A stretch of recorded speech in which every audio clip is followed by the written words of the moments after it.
చేసినామని చెప్పిండ్రు. మా పోలీస్ సిబ్బంది చెప్పిందే నేను ఒకవేళ సరెండర్ చేస్తే వాళ్ళ పిల్లవాడిని వాళ్ళ ఇంట్లో పెట్టుకొని పోలీసులను పిలిపించి అప్పచెప్తారు. అప్పజెన్షన్ మీ ఇల్లా నా ఇల్లా? రోడ్డు మధ్యలో పోలీసులు నాకాబందీ చేసి వెహికల్స్ని చెక్ చేస్తున్నప్పుడు అప్పా జంక్షన్లో బండి భగీరథ పోలీసులకు చిక్కిండు. ఇది మా పోలీసులు నాకు చెప్పింది. నిజంగానే అతన్ని సరెండర్ చేసేది ఉంటే అతను ఎక్కడున్నాడో అక్కడికి ఈడ మా అబ్బాయి ఉన్నాడు, మీరు వచ్చి పోలీసులు ఇతన్ని సరెండర్ చేసుకోండి అని చెప్పిండ్రు అనుకోండి, అప్పుడు మనం సరెండర్ అనుకోవచ్చు. రోడ్డు మధ్యలో పోలీసులు అతన్ని కస్టడీలోకి తీసుకొని మేము అరెస్ట్ చేసినామని పోలీసులు చెప్తుంటే నేను పోలీసుల మాట నమ్మాలనా లేకపోతే రాజకీయ నాయకుల మాట నమ్మాలనా? మీరు చెప్పండి.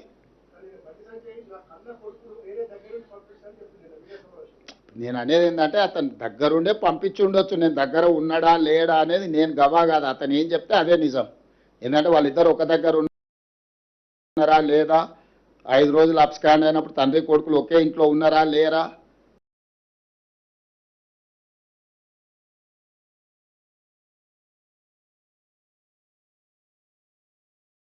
ఇది కాదు కదా.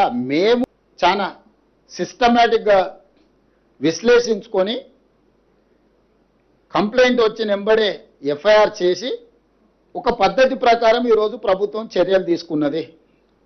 మా చర్యల్ని ప్రజలు కానీ కోర్టు కానీ ఎవరు తప్పుపట్టలే. కేటీఆర్ జడ్జిగా, ఆర్ఎస్ ప్రవీణ్ కుమార్ ఐఓగా ఈయన విచారణ చేసిండు, ఆయన శిక్ష విధించేసిండు. అసలు ఏం సిగ్గు కూడా పడారంటే అసలు ఇంత సిగ్గు తప్పిపోయిన వీళ్ళనంటే నాకు అర్థమే అవుతలేదు. ఇప్పుడు ప్రభుత్వానికి పోలీసులకు చట్టాలు ఉన్నాయి. ఫోక్సో కేసుల ఫిర్యాదు రాగానే ఎఫ్ఐఆర్ చేయాలా? 0 మీద ఎఫ్ఐఆర్ చేసినాం. ఎఫ్ఐఆర్ చేసిన తర్వాత పేరెంట్ స్టేట్మెంట్ చేసినాం. 24 అవర్స్లో అమ్మాయి స్టేట్మెంట్ రికార్డ్ చేయాలి. ఆ ప్రకారం చేసుకుంటే అమ్మాయి దగ్గర కోర్టు దగ్గరికి తీసుకెళ్ళి 164 స్టేట్మెంట్ చేయాలి. ఇది సెన్సిటివ్ కేసు. ఫోక్సో కేసులో ఎవరి వివరాలు చెప్పడానికి లేదు. వాళ్ళలాగా రోడ్డు మీద వాడు మాట్లాడితే ఆ కుటుంబాల వేదన, ఆ అమ్మాయి కుటుంబానికి ఎంత ఆవేదన ఉంటుంది. వీళ్ళు అడ్డగోలుగా ఇచ్చేసి ఆ అమ్మాయి ఫోటోలు పెట్టి, ఆ అమ్మాయి తల్లిదండ్రుల ఫోటోలు పెట్టి, అసలు కేటీఆర్ అనేటోడు అసలు మనిషా? ఎవడన్నా మనిషి ఇట్లా వ్యవహరిస్తాడానికి? రాజకీయాలు కావాలంటే ఎన్నికల్లో కొట్లాడు, ఎన్నికల్లో ఓడించు. రాజకీయాలాగా చూడాలి, సమస్యను సమస్యలాగా చూడాలి. ఇది ఒక మైనర్ గర్ల్కి సంబంధించిన ఇష్యూ. దీంట్లో రాజకీయాలకు ఎందుకు? ప్రభుత్వం ఒక పద్ధతిలో చర్యలు తీసుకుంటున్నప్పుడు అందరినీ దీంతోనే మొత్తం ఒక మైనర్ అమ్మాయిని అడ్డం పెట్టుకొని రాజకీయంగా ఏదో సాధించినామని ఈ శాడిజం ఏంది? ఇది శాడిస్టిక్ ప్లెజర్ కాదా?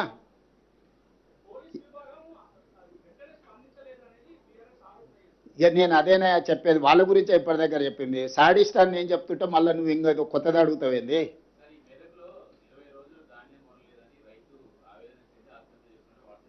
వార్తలు వచ్చినాయి, తప్పకుండా నేను కలెక్టర్కి చెప్పిన ఇమ్మీడియట్గా వెరిఫై చేయమని. నేనేమంటున్నానంటే ఎక్కడైనా ఏదైనా సంఘటన జరిగితే ఆ కుటుంబాన్ని ఆదుకోవడమే కాకుండా దాని బాధ్యులైన అధికారుల మీద కూడా చర్యలు తీసుకుంటున్నాము. కొన్ని దగ్గరలో సంఘటనలు జరగలేదని మేము చెప్తలేం. కొన్ని ప్రభుత్వం దృష్టికి రాకుండా లేకపోతే కొంతమంది నిర్లక్ష్యంతో కొన్ని మిల్లులోలు టీఆర్ఎస్కి అనుకూలంగా ఆ మిల్లులు గత ప్రభుత్వంలో 1000 కోట్లు కొల్లగొడితే వాళ్ళ మీద పీడీ యాక్ట్ పెట్టి కేసులు కట్టి కోర్టు నుంచి తెచ్చి అరెస్ట్ చేసినాం.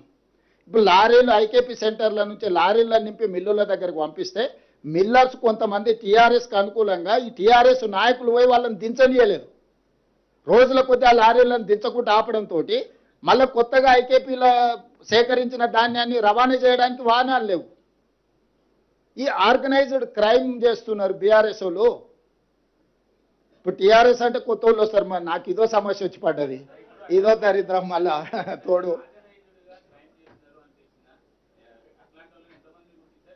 డెఫినెట్గా గుర్తించిన సమయం సందర్భం వస్తుంది. ఒకేసారి నేను చెప్పేది అదే.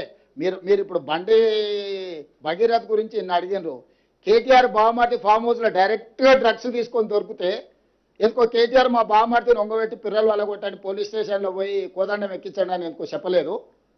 మా బామార్ది దీపావళి పండుగ చేసుకుంటుండు, చిచ్చుపుట్ల బదులు సారా బూట్లు పెట్టుకున్నాడు.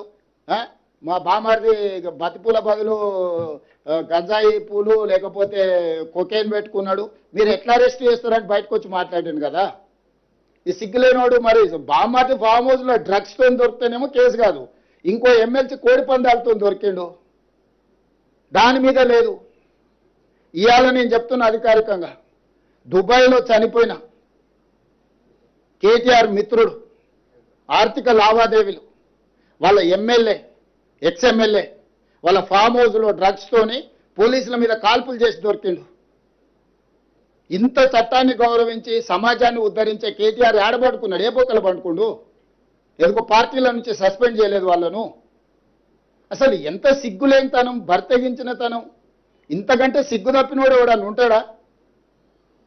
మరీ సిగ్గు లేకుండా మాట్లాడిందా? నిన్నదాకా మనం ఆయన బెయిల్ వచ్చింది, ఫామ్ హౌస్లో డ్రగ్స్తో దొరికి పోలీసుల మీద కాల్పులు జరిపినోడు, వాళ్ళ పార్టీ కనీసం ఆయన నోటీస్ ఇవ్వలేదు, ఆయన పార్టీల నుంచి సస్పెండ్ చేయలేదు. ప్రత్యక్షంగా పార్టీ ఉన్నోడు రెడ్ హ్యాండెడ్గా దొరికితే దాని గురించి మాట్లాడాడు. అతను ఆయనకు అమాయకుల్లాగా కనిపిస్తాడు, జాతిరత్నంలాగా కనిపిస్తాడు ఈయనకు. యువతల పిల్లల్ని చట్ట ప్రకారము పకడ్బందీగా చర్యలు తీసుకున్నాం. మేము కేటీఆర్ బామార్ది ఫామ్ హౌస్లో డ్రగ్స్ దొరికినా నోటీస్ ఇచ్చినాం, పోలీస్ స్టేషన్కి వచ్చి విచారణను ఎదుర్కోమని.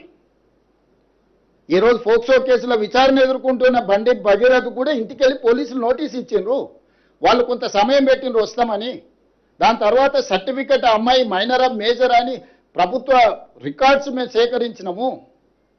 అమ్మాయి ఏజ్ ఎంత అనేది ఎవరు నిర్ధారించాలి? కేటీఆర్ ఏమన్నా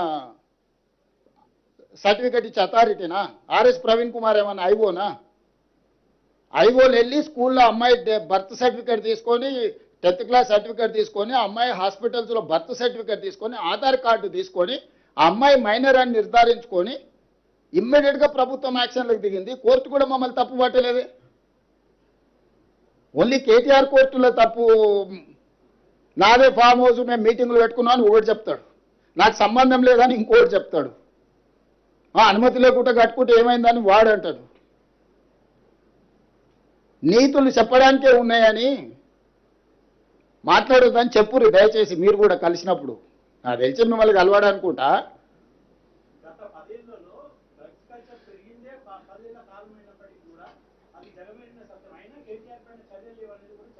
బస్ ఏదైనా చట్టం ప్రకారం చేయాల్సిందే. చట్టంలో ఉన్న లొసుగులను వాళ్ళని వాడుకుంటారు. కన్జ్యూమ్ చేసిన వాడు దొరికితే కూడా అతని బాధితుడి కింద చూడమని చట్టంలో ఉంది, స్టేషన్ బెయిల్ ఉంది. ఏం చెప్పాలి? డ్రంక్ అండ్ డ్రైవ్లో దొరికితే జైలుకు పంపిస్తున్నావు, కొకేన్ గంజాయి కొట్టి దొరికితే బాధితుడు కాబట్టి అతన్ని అరెస్టు అటు స్టేషన్ బెయిల్ ఇవ్వమని చట్టంలో ఉంది. మీరు చెప్పండి ఏం చేయాలి? కేటీఆర్ అయినా ఆయన బావమార్ది అయినా ఎవరైనా అదే కదా నేను అడిగేది. ఆ చట్టంలో ఉన్న వెసులుబాటును వాళ్ళు వాడుకుంటున్నారు. ఆ చట్టాన్ని సవరించాల్సిన అవసరం ఉంది.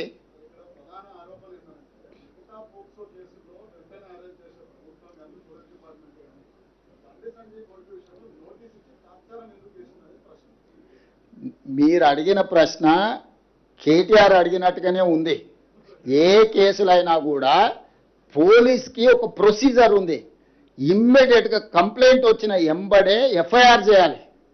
ఎఫ్ఐఆర్ చేసిన తర్వాత 24 గంటలల్లా ఆ అమ్మాయి స్టేట్మెంట్ రికార్డ్ చేయాలి.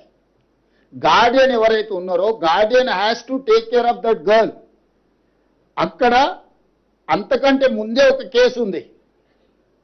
అమ్మాయి తల్లిదండ్రులు పోలీస్ స్టేషన్లో వచ్చి ఫిర్యాదు చెయ్యకంటే ముందే ఆరోపణలు ఎదుర్కొంటున్న వాళ్ళు కరీంనగర్లో ఒక కేసు పెట్టారు. ఆ ఎఫ్ఐఆర్లో ఏందనంటే అమ్మాయి మైనర్ కాదు మేజర్ అని ఒక వివాదాన్ని తెరలేపినారు. ఆ వివాదాన్ని తెరలేపినప్పుడు ఆ అమ్మాయి మైనరా మేజరా అనేది ప్రభుత్వం పరిశీలించుకోవాల్సిన అవసరం ఉంది. ఆ సమయంలో ప్రధానమంత్రి పర్యటన ఉన్నప్పుడు మీరు అన్నట్టే ఆ ఇంటి మీదకి 1000 మంది పోలీసులను పంపితే ప్రధానమంత్రి పర్యటనతో మా పార్టీ ఆకాశం అంతా ఎత్తెగిరింది, తెలంగాణలో మొత్తం గెలిచిపోతుంది, దీని మీద కక్ష సాధింపు చర్యల కింద పోలీసులను పంపించిందని ఆయన రెడీగా కూర్చున్నాడు. సో ఇవన్నిటి నేపథ్యంలో ఇది చాలా సున్నితమైన సమస్యను సున్నితంగా పరిష్కరించినాం. ఎక్కడైనా సెక్షన్స్లలో ఏమైనా లోపం ఉందా, లేకపోతే అరెస్ట్లో లోపం ఉందా, రిమాండ్లో లోపం ఉందా, కోర్టులో మా వాదనలో ఏమైనా లోపం ఉందా? ఎక్కడ లోపం ఉంది చెప్పండి. ఒక్కటే కేటీఆర్కు బండి సంజయ్కి ఏదో పంచాయతీ ఉంది, ఆ పంచాయతీని పిల్లల మీద పెట్టి కేటీఆర్ తీర్చుకోవాలనుకుంటే ఆర్ఎస్ ప్రవీణ్ ఉద్యోగం పోయింది కాబట్టి ఉద్యోగం లేక గాలికి తిరుగుతా నేనే విచారణ అధికారిని అని ఆయన ఇంకా భ్రమలలో ఉన్నట్టున్నాడు. ఆయన తీసేసిన తహసీల్దార్, ఆయనకి ఇది అర్థమైతలేదు.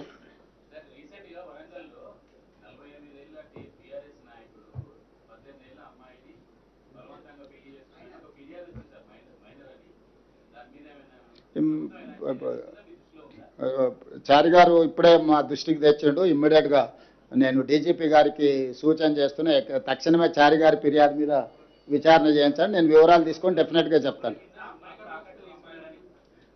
అంటే నిజంగా డీటెయిల్స్ నా నోటీస్లోకి రాలేదు, నేను ఇమ్మీడియట్గా కనుక్కొని చర్యలు తీసుకుంటా.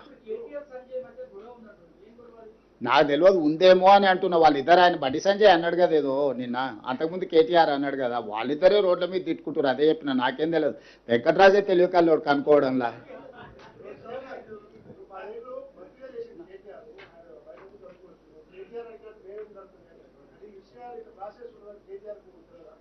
ఇప్పుడు ఆయనకు లేడీకి లేచిందే పరగాని కేటీఆర్ ఏదనుకుంటే అదే అనుకుంటాడు. కల్వకుంట రాజ్యాంగం అనుకుంటుండు.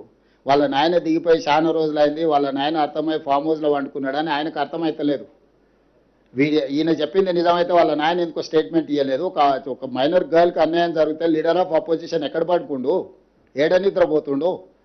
బయటకు వచ్చి మాట్లాడడానికి ఒకవేళ శక్తి లేకపోయినా ప్రెస్ నోట్ అయినా రిలీజ్ చేయాలి కదా. పార్టీ మీటింగ్లో పక్క పార్టీ వాడు వస్తేనో జగిత్యాల పోయేస్తాడు. కానీ ఇంత మేజర్ ఇన్సిడెంట్ రాష్ట్రంలో జరిగితే ప్రధాన ప్రతిపక్ష నాయకుడు ఎక్కడికి పోయిండు? స్పందించాడా? ఆయనకు బాధ్యత లేదా? మీరు ఎప్పుడన్నా అడిగినరా ప్రతిపక్ష నాయకుడు ఏం చేస్తున్నాడు? ఒక మైనర్ గర్ల్కి ఇంత అన్యాయం జరిగితే స్పందించాలి, ఆ బాధిత కుటుంబానికి అండగా నిలబడాలి ప్రతిపక్ష నాయకుడు. 10 ఏళ్ళు ముఖ్యమంత్రి ఉన్న చంద్రశేఖరరావు అధికారం ఉంటేనే బయటకు వస్తావా, లేకపోతే ఫామ్ హౌస్లో పండుకుంటావా అని ఇంకో ఒక్కరన్నా మీరు అడగకపోతే ఆయన కాదు, ఆయన తరఫున ఒకళ్ళతో పుచ్చుకున్న బంట్రోతులు ఉంది కదా, బంట్రోతులనే అడగండి. మరి అది పరిస్థితి రాష్ట్రంలో ఉన్నది.